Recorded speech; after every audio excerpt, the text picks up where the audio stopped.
Jésus-Christ est Dieu dans la Bible.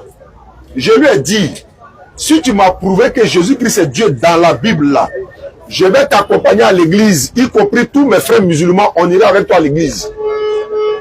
Dans le cas contraire, est-ce que tu serais prêt à devenir musulman?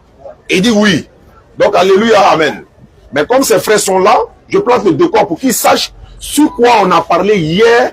Et puis maintenant, on peut commencer l'échange fraternel. Allah nous dit dans le Coran, par la sagesse et la bonne exhortation, appelle les gens à l'islam, discute avec eux de la meilleure façon. Surat 16, 125. Surat 3, 64, 65. Allah il dit, ne discutez. Il dit aux gens du livre, venez à une parole commune entre vous et nous, que nous n'adorons qu'Allah sans rien lui associer. Ne nous prenons pas les uns les autres pour Seigneur en dehors d'Allah. Si les gens du livre tournent le dos, dites-les simplement que vous êtes soumis à Dieu, vous êtes musulmans. Surat 29, 46, Allah il dit, ne discutez. Ne discutez qu'avec les gens du livre que de la meilleure façon. C'est-à-dire les gens du livre, les juifs, qu'on peut appeler aussi les chrétiens, mais on doit discuter avec eux, échanger avec eux, faire des débats avec eux, mais de la meilleure façon. Et il dit, sauf ceux d'entre eux qui sont injustes. Donc il y a des chrétiens ou encore qui se font appeler chrétiens en Côte d'Ivoire, avec qui nous on ne veut même pas débattre. Parce que quoi, ils sont insolents, ils ne sont pas éduqués verbalement. Leur objectif n'est pas les débats, mais leur objectif c'est d'attiser la haine dans le cœur des gens.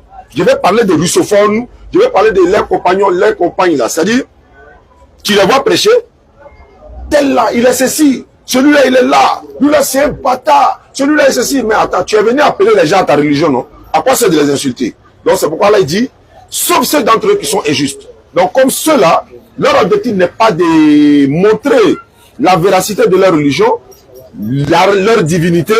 Nous, DDR et beaucoup de nos frères musulmans, on décide de ne pas débattre avec eux.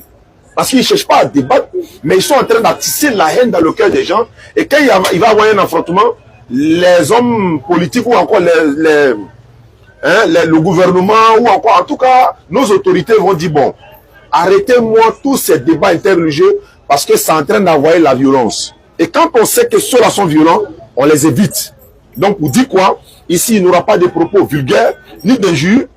On va argumenter contre argument. Donc, bien aimé, vous avez la parole. Voilà, j'ai planté le décor. C'est compris. Tu peux me lever? Avec plaisir. Donc, je me présente. Moi, je suis le frère Abel, disciple de Jésus-Christ, en Côte d'Ivoire. Je vous remercie. Et vous tous qui êtes là aujourd'hui, que la grâce d'un seul Dieu